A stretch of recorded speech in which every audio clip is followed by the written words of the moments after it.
Magandang hapon! Kumusta po? Narito po ulit ang update natin para sa lagay ng ating panahon ngayong hapon po ng October 20, 2023 na kung saan sa ngayon ay patuloy pa rin ang paglakas ng northeasterly wind na patuloy pa rin ang pagdaloy dito po sa northern part ng Northern Luzon at nananatili pa rin na may shear line na umiiral dyan po sa silangang bahagi ng Central Luzon.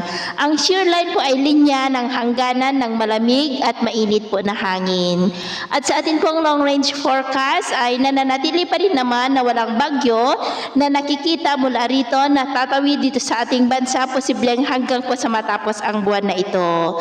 At sa lagay ng ating panahon ngayon, maulap na kalangitan na may mga pulong-pulong pag-ulan ang nararanasan po sa malaking bahagi ng ating bansa. Dulot po yan ng amihan, shear line at mga localized thunderstorm mula po sa Ilocos Region, ilang bahagi ng Cordillera, Cagayan Valley, Central Luzon, Metro Manila, ilang bahagi ng Calabar Zone, Mimaropa, Bicol Region, Panay Island, Negros, Cebu, Bohol, Leyte, Samar Provinces, Zamboanga Peninsula, Northern Mindanao, Caraga, Davao Region at Sorsogon. At mamayang gabi, posible pa rin ang mga isolated rains sa ilang mga lugar, kaya mag-ingat po tayo dahil posible pa rin po ang mga banta ng mga pagbaha at pagguho ng lupa.